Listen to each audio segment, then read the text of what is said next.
Telangana EdCET or BEd entrance test 2025కి సంబంధించి 2 important topics గురించి ఈ వీడియోలో డీటెయిల్గా అయితే తెలుసుకుందాం. సో మెనీ ఆస్పిరెంట్స్ ఈ టాపిక్ పైన వీడియో చేయండి సార్ అంటూ కామెంట్ సెక్షన్లో కామెంట్ చేయడం జరిగింది. ఫస్ట్ థింగ్ వచ్చేసి సార్ మా యొక్క అప్లికేషన్ ఫామ్లో మిస్టేక్స్ ఉన్నాయి. Like date of birth mistake ఉంది, నేమ్ మిస్టేక్ ఉంది, ఫాదర్ నేమ్ మిస్టేక్ ఉంది, జెండర్ మిస్టేక్ ఉంది, కేటగిరీ మిస్టేక్ ఉంది, ఇలా చెప్పడం జరిగింది.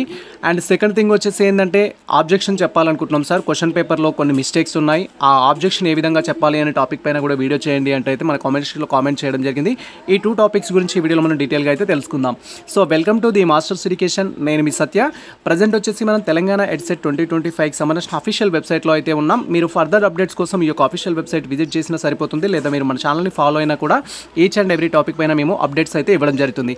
ఫస్ట్ థింగ్, ఎవరైతే క్యాండిడేట్స్ ఆన్లైన్ అప్లికేషన్ చేసినప్పుడు మిస్టేక్ చేసిన వాళ్ళు ఉన్నారో, లైక్ మీ యొక్క నేమ్లో కానీ, డేట్ ఆఫ్ బర్త్లో కానీ, జెండర్లో కానీ, కేటగిరీలో కానీ, ఫాదర్ నేమ్లో కానీ, ఇలా బేసిక్స్ థింగ్స్లో కనుక మిస్టేక్స్ ఉంటే, సో నేను లాస్ట్ టైం కన్వీనర్ ఆఫీస్కి అయితే కాల్ చేయడం జరిగింది. వాళ్ళు చెప్పిన ఇన్ఫర్మేషన్ అంటే మీ యొక్క ఎగ్జామ్ అయిపోయిన తర్వాత మీకు ఎటువంటి కరెక్షన్స్ కావాలనుకున్నా కూడా హెడ్ ఆఫీస్కి మెయిల్ చేయండి, మీ డీటెయిల్స్ మేము ఎడిట్ చేయడం జరుగుతుంది, కరెక్షన్ చేయడం జరుగుతుందని అయితే చెప్పడం జరిగింది.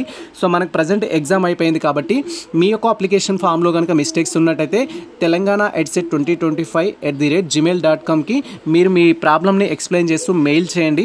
వాళ్ళు మీ డీటెయిల్స్ అయితే కరెక్షన్ చేయడం జరుగుతుంది.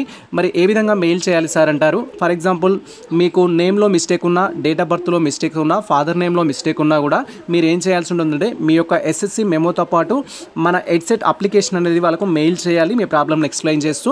సో వాళ్ళు మీ డీటెయిల్స్ అనేది కరెక్షన్ చేయడం జరుగుతుంది. అండ్ కరెక్షన్ ఖచ్చితంగా మెయిల్ ద్వారానే చేయించుకోవాలా సార్ అంటే, ఇప్పుడు మనకు ఉన్న ఆప్షన్ మెయిల్ ద్వారా కరెక్షన్ చేయించుకోవడం. సెకండ్ ఆప్షన్ వచ్చేసి మనకు కౌన్సిలింగ్ అప్పుడు కూడా మళ్ళీ మనం మెయిల్ పెట్టాల్సి ఉంటుంది, అప్పుడు కూడా మీరు కరెక్షన్ చేయించుకోవచ్చు. బట్ మిస్టేక్స్ ఉన్న ఆస్పిరెంట్స్ మనకు మరొక అవకాశం ఉంటుంది కరెక్షన్ చేసుకోవడానికి. బట్ ఇప్పుడైతే ఈ యొక్క అవకాశాన్ని అయితే ఉపయోగించుకొని మీ డీటెయిల్స్లో ఏమైనా మిస్టేక్స్ ఉంటే కరెక్షన్ చేసుకోండి. ఇది ఫస్ట్ అప్డేట్ మనకు సంబంధించి. అండ్ సెకండ్ అప్డేట్ వచ్చేసి కీలో మిస్టేక్స్ ఉన్నట్టయితే, ఆన్సర్ కీలో కనుక మిస్టేక్స్ ఉన్నట్టయితే వాటికి ఏ విధంగా ఆబ్జెక్షన్ చెప్పాలి సార్ అంటూ సో మెనీ ఆస్పిరెంట్స్ అయితే క్వైరీ చేయడం జరిగింది. అండ్ నేను మనకు రెస్పాన్స్ షీట్ రిలీజ్ చేసిన రోజే అందరి వ్యూవర్స్ కూడా రిక్వెస్ట్ చేయడం జరిగింది. ఎవరైతే మన యొక్క తెలంగాణ ఎడ్సెట్ ఆస్పిరెంట్స్ ఉన్నారో ప్రతి ఒక్కరికి రిక్వెస్ట్ చేయడం జరిగింది. కీలో మిస్టేక్స్ ఉంటే అటువంటి క్వశ్చన్స్ని ఐడెంటిఫై ఆబ్జెక్షన్ మనకు కామెంట్ సెక్షన్లో చెప్పండి అంటూ. సో 3-4 మెంబర్స్ అయితే మనకు కామెంట్ సెక్షన్లో ఎస్పెషల్లీ మిస్టేక్స్ ఉన్న క్వశ్చన్ గురించి కామెంట్ చేయడం జరిగింది. అండ్ నేను వాటిని అబ్జర్వ్ చేశాను. అండ్ అదేవిధంగా మా టీం కూడా టోటల్గా మన యొక్క తెలంగాణ ఎడ్సెట్కి సంబంధించి మార్నింగ్ సెషన్ కండక్ట్ చేసిన క్వశ్చన్ పేపర్ కావచ్చు, ఆఫ్టర్నూన్ సెషన్లో కండక్ట్ చేసిన క్వశ్చన్ పేపర్ కావచ్చు, ఈ క్వశ్చన్ పేపర్ని కంప్లీట్గా రీడ్ చేయడం జరిగింది. సో వాటిలో 2 మిస్టేక్స్ని మాత్రం మేము ఐడెంటిఫై చేయడం జరిగింది.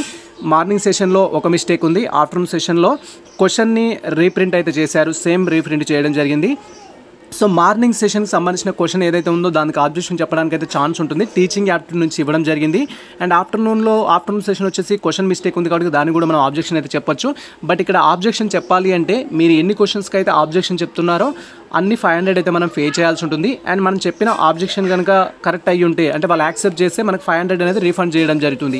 సో ఇక్కడ మీరు ఆబ్జెక్షన్ చెప్పాలి అంటే జెన్యూన్గా మిస్టేక్ ఉందా లేదా అనేది ఐడెంటిఫై చేసి ఆబ్జెక్షన్ అయితే చెప్పాల్సి ఉంటుంది.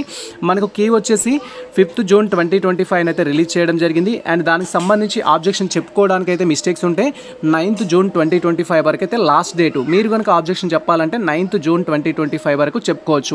అండ్ అదేవిధంగా ఇప్పటి వరకు మీరు రెస్పాన్స్ షీట్ డౌన్లోడ్ చేసుకున్నట్లయితే యాజ్ ఎర్లీ యాజ్ పాసిబుల్ మీ రెస్పాన్స్ షీట్ అయితే డౌన్లోడ్ చేసుకోండి. ప్రజెంట్ అయితే మనం ఆబ్జెక్షన్ ఏ విధంగా చెప్పాలి అనే టాపిక్ గురించి డీటెయిల్గా తెలుసుకుందాం. దానికోసం మీరు ఏ సెషన్లో అయితే ఎగ్జామ్ రాయడం జరిగిందో ఆ సెషన్కి సంబంధించిన క్వశ్చన్ పేపర్ అయితే ఫస్ట్ డౌన్లోడ్ చేసుకోవాలి. క్వశ్చన్ పేపర్ ద్వారా మనం ఆబ్జెక్షన్ చెప్పాలి, క్యాండిడేట్ యొక్క రెస్పాన్స్ షీట్ ద్వారా కాదు.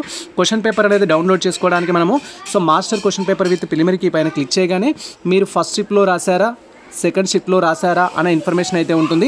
మీరు ఫస్ట్ షిప్లో రాసుంటే ఫస్ట్ క్వశ్చన్ పేపర్ డౌన్లోడ్ చేసుకోవాలి, సెకండ్ షిప్లో రాసుంటే సెకండ్ క్వశ్చన్ పేపర్ అయితే డౌన్లోడ్ చేసుకోవాలి. మేము ఫస్ట్ షిప్లో ఒక క్వశ్చన్ మిస్టేక్ని ఐడెంటిఫై చేసామని చెప్పాము కాబట్టి first shift question paper download చేయగానే దానికి ఒక ప్రివ్యూ ఈ విధంగా డిస్ప్లే అవుతుంది. సో మనం టోటల్గా స్క్రోల్ చేసినట్టయితే టీచింగ్ యాప్టిట్యూడ్ నుంచి ఒక క్వశ్చన్ అయితే తప్పించారు. టీచింగ్ యాప్టిట్యూడ్కి సంబంధించి ఆ టీచింగ్ యాప్టిట్యూడ్కి సంబంధించిన క్వశ్చన్ ఏంటి అనేది మీరు ఇక్కడ క్లియర్గా అయితే చూడొచ్చు. టీచింగ్ యాప్టిట్యూడ్కి సంబంధించి మీరు మాస్టర్ క్వశ్చన్ పేపర్ అనేది డౌన్లోడ్ చేసుకున్నట్టయితే మనకు క్వశ్చన్ నెంబర్ 77 అని అయితే ఉంటుంది. ఈ క్వశ్చన్ నెంబర్ 77 ఏదైతే ఉంటుందో as per master question paper ప్రకారం కీ అయితే తప్పించారు. సో దీనికి సంబంధించిన teaching aptitude the main purpose of giving homework to the students అనేది క్వశ్చన్ మనకు. దీనికి సంబంధించి పాజిటివ్ ఆన్సర్ అయితే మనం పెట్టాల్సి ఉంటుంది. సో దీంట్లో ఫస్ట్ వన్ వచ్చేసి ఏంటంటే keeping home them Fiji at home అని అయితే ఇవ్వడం జరిగింది. స్టూడెంట్స్ని ఇంటి వద్ద పనిలో నిఘ్నమై ఉండడానికి హోంవర్క్ ఇస్తారు అనేది చెప్పడం జరిగింది. సో ఇది మనకు రాంగ్ ఆన్సర్, కీలో కూడా రాంగ్ అనే ఇచ్చారు. అండ్ తర్వాత to help the student to review what they have learned అనేది అయితే ఇవ్వడం జరిగింది. వాళ్ళు ఏం నేర్చుకున్నారు అనేది సమీక్షించడానికి హోంవర్క్ అయితే ఇవ్వడం జరుగుతుంది. అంటే మనం ఇంటికాడ హోంవర్క్ ఎందుకు ఇస్తామంటే క్లాస్లో ఏమైతే నేర్చుకున్నారో దాన్ని ఇంప్లిమెంటేషన్ చేసి తీసుకొని రమ్మని చెప్తాము. సో స్టూడెంట్స్ వాళ్ళు నేర్చుకున్న దాన్ని మనం డే ఆఫ్టర్ నెక్స్ట్ మనం వెరిఫై చేయడానికి అయితే చేస్తాం. కాబట్టి మనకి సెకండ్ ఆన్సర్ కరెక్ట్. బట్ కీలో వచ్చేసి ఫోర్త్ ఆన్సర్ కరెక్ట్ అనేది ఇవ్వడం జరిగింది. పనిష్మెంట్ చేయడం కోసం కాదు. సో హోంవర్క్ అనేది పనిష్మెంట్ ఇవ్వడం కోసం కాదు. కాబట్టి ఇది కూడా రాంగ్ ఆన్సర్. అండ్ ఇక్కడ to reduce the teacher work load, teacher work burden తగ్గించడానికి ఈ యొక్క హోంవర్క్ అనేది ఇవ్వరు. అది రాంగ్ కాన్సెప్ట్. టీచర్స్ అంటే హోంవర్క్ ఇస్తున్నారు కదా, 3/4 ప్రాబ్లం ఇచ్చారనుకోండి ఫర్ ఎగ్జాంపుల్, మళ్ళీ ఆ ప్రాబ్లమ్స్ మళ్ళీ ఎక్స్ప్లెయిన్ చేయడానికి కాదు. ఇఫ్ స్టూడెంట్స్ చేయకపోతే ఖచ్చితంగా టీచర్ ఎక్స్ప్లెయిన్ చేస్తాడు కాబట్టి క్లాస్లో. అండ్ వాట్ ఎవర్ హోంవర్క్ ఇచ్చింది ఏదైతే ఉంటుందో స్టూడెంట్స్కి అండర్స్టాండ్ కాకపోతే మళ్ళీ ఆ టాపిక్ గురించి డిస్కషన్ చేయాలి. కాబట్టి ఇది వర్క్ లోడ్ రెడ్యూస్ చేయడం కాదు. ఇక్కడ వచ్చేసి ఏంటంటే మనకి సెకండ్ ఆప్షన్ అయితే కరెక్ట్. ఈ టైప్ ఆఫ్ క్వశ్చన్స్ మీరు ఐడెంటిఫై చేసినట్టయితే టోటల్గా క్వశ్చన్ పేపర్లో వాటికి మనం ఆబ్జెక్షన్ చెప్పొచ్చు. మేము టోటల్ క్వశ్చన్ పేపర్ని అబ్జర్వ్ చేయడం జరిగింది. So not only teaching aptitude అని కాదు, మేము కంప్యూటర్ అవేర్నెస్ సంబంధించి అండ్ అదేవిధంగా జనరల్ ఇంగ్లీష్ కావచ్చు, తెలుగు కావచ్చు, అండ్ సోషల్ సైన్స్ కావచ్చు, అండ్ మ్యాథమెటిక్స్ కావచ్చు, ప్రతిదీ అబ్జర్వ్ చేయడం జరిగింది. సో మన కీలో ఈ ఒక్క క్వశ్చన్ తప్ప ఎటువంటి మిస్టేక్స్ లేదు. అండ్ ఇంకొకటి కంప్యూటర్ అవేర్నెస్ సంబంధించి పీపీటీ పవర్ ప్రజెంటేషన్ నుంచి క్వశ్చన్ అయితే రావడం జరిగింది. సో దాంట్లో క్వశ్చన్లో మిస్టేక్ ఉందా, ఆప్షన్స్లో మిస్టేక్స్ ఉందా అనేది కాదు. యాక్చువల్గా అవేంటంటే వెర్షన్ని బట్టి 2020 వెర్షన్లో ఒక విధంగా ఆప్షన్స్ ఉంటాయి, 2021లో ఒక విధంగా ఉంటాయి, 2007 విండోస్లో ఒక విధంగా ఆప్షన్స్ ఉంటాయి. కాబట్టి దానిపైన కాంట్రవర్సీ అయితే ఉంటుంది. సో వాళ్ళు ఇచ్చిన ఆన్సర్ ప్రకారం అయితే నన్ ఆఫ్ ది ఎబో అని ఇచ్చుంటే కరెక్ట్ ఆన్సర్ అయ్యి ఉండు. బట్ దానికి మనం ఆబ్జెక్షన్ చెప్పలేము, మల్టిపుల్ పర్సెప్షన్స్ ఉంటాయి కాబట్టి. సో ఎవరైతే ఫస్ట్ సెషన్ ఎగ్జామ్ రాసిన ఆస్పిరెంట్స్ ఉన్నారో మీరు ఈ క్వశ్చన్కి అయితే ఆబ్జెక్షన్ చెప్పొచ్చు. ఇలాంటి క్వశ్చన్స్ మీరు ఐడెంటిఫై చేసినట్టయితే ఎన్ని క్వశ్చన్స్ ఐడెంటిఫై చేసినా వాటికి ఆబ్జెక్షన్ అయితే చెప్పొచ్చు. సో ఆబ్జెక్షన్ చెప్పడానికి మనం ఫస్ట్ చేయాల్సింది ఏంటి అంటే ఈ కీ క్వశ్చన్ ప్రకారం క్వశ్చన్ ఐడి అనేది కాపీ చేసుకోవాలి. ఈ ఐడి ఏదైతే ఉంటుందో టోటల్ నెంబర్స్ అనేది అది మనం కాపీ చేసి పెట్టుకోవాలి. అండ్ ఆ తర్వాత సో మీరు కీ ప్రకారం ఏది కరెక్ట్ ఆన్సర్ అనేది గుర్తుంచుకోవాలి. సో నేను ప్రజెంట్ క్వశ్చన్ ఐడి కాపీ చేసుకుంటున్నాను. అండ్ సేమ్ టైం కీ ప్రకారం వచ్చేసి నాకు ఫోర్త్ ఆన్సర్ కరెక్ట్ అని ఇచ్చారు. బట్ నేను చెప్పే ఇక్కడ ఆబ్జెక్షన్ ఏంటంటే సెకండ్ ఆన్సర్ కరెక్ట్ అని అయితే చెప్తున్నాను. కాబట్టి సెకండ్ ఆన్సర్కి మనం ఆబ్జెక్షన్ అయితే చేయాల్సి ఉంటుంది. సో మీరు ఈ విధంగా క్వశ్చన్స్ని ఐడెంటిఫై చేసి ఆబ్జెక్షన్ చెప్పాలి అంటే ఇక్కడ ఆబ్జెక్షన్ ఆన్ ప్రిలిమినరీ కీ అనే ఆప్షన్ అయితే ఉంటుంది. ఈ ఆప్షన్ పైన క్లిక్ చేయాలి. జస్ట్ ఈ యొక్క ఆప్షన్ పైన క్లిక్ చేయగానే నెక్స్ట్ ట్యాబ్లో మనకు ఇన్స్ట్రక్షన్స్ అయితే డిస్ప్లే అవుతాయి. ఇన్స్ట్రక్షన్స్ కూడా వచ్చేసి ఆబ్జెక్షన్ ఏ విధంగా చెప్పాలి అనేది అయితే ఉంటుంది. సో ఆబ్జెక్షన్ చెప్పాలి అంటే మాస్టర్ క్వశ్చన్ పేపర్ ద్వారానే చెప్పాలి. అండ్ అది కూడా క్యాండిడేట్ ఎవరైతే బీఈడీ ఎగ్జామ్ రాయడం జరిగిందో సో వారికి సంబంధించిన హాల్ టికెట్ ద్వారా లాగిన్ అయ్యి ఆబ్జెక్షన్ అయితే చెప్పాల్సి ఉంటుంది. ఫర్ ఎగ్జాంపుల్ నేను మార్నింగ్ సెషన్కి సంబంధించిన ఆబ్జెక్షన్ చెప్పాలి అంటే మీరు మార్నింగ్ సెషన్కి సంబంధించిన హాల్ టికెట్ ద్వారానే చెప్పాలి. ఇఫ్ ఆఫ్టర్నూన్ అనుకుంటే ఆఫ్టర్నూన్కి సంబంధించిన డీటెయిల్స్ ద్వారానే చెప్పాల్సి ఉంటుంది. సో ఆబ్జెక్షన్ అనేది ఎంతమంది చెప్తే దానివల్ల బెనిఫిట్ అయితే ఉంటుంది. ఒకరిద్దరు చెప్తే దాన్ని కన్సిడర్ చేయరు మ్యాక్సిమం. సో కొంతమంది ఎక్కువ మంది చెప్పడానికి అయితే ట్రై చేయాలి. బట్ ఇక్కడ మనకు పేమెంట్ ఇచ్చారు కాబట్టి ప్రతి ఆబ్జెక్షన్ని వాళ్ళు కన్సిడర్ చేస్తారు. సో పేమెంట్ వచ్చేసి 500 అయితే ఇవ్వడం జరిగింది. మీరు ఇక్కడ క్లియర్గా చూడొచ్చు. సో ఎవరైతే ఆబ్జెక్షన్ చెప్పాలనుకున్న స్టూడెంట్స్ ఉన్నారో నేను చెప్పిన పర్టికులర్ క్వశ్చన్కి అయితే మీరు ఆబ్జెక్షన్ చెప్పొచ్చు. సో ఇక్కడ మనకు 500 రూపీస్ అనేది ఆబ్జెక్షన్ చెప్పుకోవడానికి అయితే అమౌంట్ మనం పే చేయాల్సి ఉంటుంది. జస్ట్ ఇక్కడ డిక్లరేషన్ బాక్స్లో టిక్ మార్క్ చేసుకొని కంటిన్యూ ఆప్షన్ పైన అయితే క్లిక్ చేయాలి. వన్స్ మనం క్లిక్ చేయగానే నెక్స్ట్ ట్యాబ్లో సో మీ యొక్క హాల్ టికెట్ నెంబర్ ఎంటర్ చేయమంటుంది, మీ రిజిస్ట్రేషన్ నెంబర్ ఎంటర్ చేయమంటుంది, మీ డేట్ ఆఫ్ బర్త్ అనేది ఎంటర్ చేయమంటుంది. ఈ యొక్క హాల్ టికెట్ నెంబర్ కావచ్చు, రిజిస్ట్రేషన్ నెంబర్ కావచ్చు, డేట్ ఆఫ్ బర్త్ కావచ్చు, మనకు బీఈడీ ఎంట్రన్స్ టెస్ట్ హాల్ టికెట్లో అయితే ఉంటాయి. అక్కడికి వెళ్ళి డీటెయిల్స్ కన్ఫర్మ్ చేసుకొని ప్రొసీడ్ ఆప్షన్ పైన క్లిక్ చేయాలి. అండ్ వన్స్ మన డీటెయిల్స్ అనేది ఎంటర్ చేసి లాగిన్ పైన క్లిక్ చేయగానే ఈ విధంగా candidate objection on preliminary key అనేది రావడం జరుగుతుంది. సో ఇక్కడ మనకు క్వశ్చన్ ఐడి అయితే ఎంటర్ చేయమంటారు. మీరు కాపీ చేసి పెట్టుకున్న క్వశ్చన్ ఐడి ఏదైతే ఉంటుందో అది ఇక్కడ ఎంటర్ చేయాలి. అండ్ వన్స్ మీరు క్వశ్చన్ ఐడి ఎంటర్ చేయగానే దానికి సంబంధించిన డీటెయిల్స్ అయితే యాక్సెప్ట్ చేయడం జరుగుతుంది. మీరు క్వశ్చన్ ఐడి ఎక్కడికి వెళ్ళి కాపీ చేసుకోవాలంటే మీ క్వశ్చన్ నెంబర్ ఏదైతే మిస్టేక్ ఉందో ఆ క్వశ్చన్ నెంబర్కి వెళ్ళి క్వశ్చన్ ఐడి కాపీ చేసుకోవాలి. ఇక్కడ దాన్ని ఎంటర్ చేయాలి. సో ఎంటర్ చేసిన తర్వాత మనకి ఇక్కడ కీ ప్రకారం ఏదైతే ఉందో ఇక్కడ మనకు preliminary key as per master question paper అయితే ఇవ్వడం జరిగింది. కీ ప్రకారం కరెక్ట్ ఆన్సర్ ఏదైతే ఉంటుందో దాన్ని సెలెక్ట్ చేయాలి. మనకు కీ ప్రకారం ఫోర్త్ ఆప్షన్ కరెక్ట్ అని ఇచ్చారు కాబట్టి ఫోర్త్ అనేది మనం సెలెక్ట్ చేసుకోవాలి. అండ్ ఆ తర్వాత వచ్చేసి so objection type of objection ఎందుకు ఆబ్జెక్షన్ ఇస్తున్నారు అని అయితే మీరు సెలెక్ట్ చేయాలి. So given answer is wrong అని మనకి ఇప్పుడు టీచింగ్ యాప్టిట్యూడ్ నుంచి ఇచ్చిన ఆన్సర్ రాంగ్ కాబట్టి సో వాళ్ళు ఫోర్త్ ఆన్సర్ ఇచ్చారు, మనం సెకండ్ ఆన్సర్ కరెక్ట్ అని చెప్తున్నాము. గివెన్ ఆన్సర్ ఈజ్ రాంగ్ అనేది అయితే మనం క్లిక్ చేయాలి.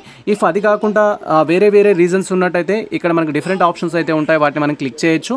అండ్ తర్వాత వచ్చేసి complaint response for the answer అనేది అడుగుతున్నారు. మనం దేని ప్రకారం ఆన్సర్ని ఏ ఆప్షన్ సెలెక్ట్ చేస్తున్నాం అనేది చెప్పాలి.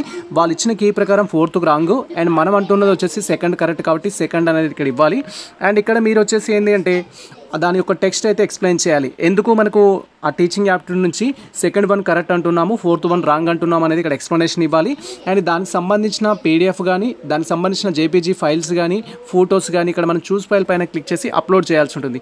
సార్ మరి టీచింగ్ యాప్టిట్యూడ్ సంబంధించి నోట్స్ ఎలా ఉంటుంది సార్ అంటే, సో మీరు గూగుల్లో సెర్చ్ చేసినట్టయితే so what are the main objectives of the homework assign to the students అని చెప్పేస్తే దానికి సంబంధించిన నోట్స్ అనేది వస్తుంది. అది ఇక్కడ మనం అప్లోడ్ చేయొచ్చు.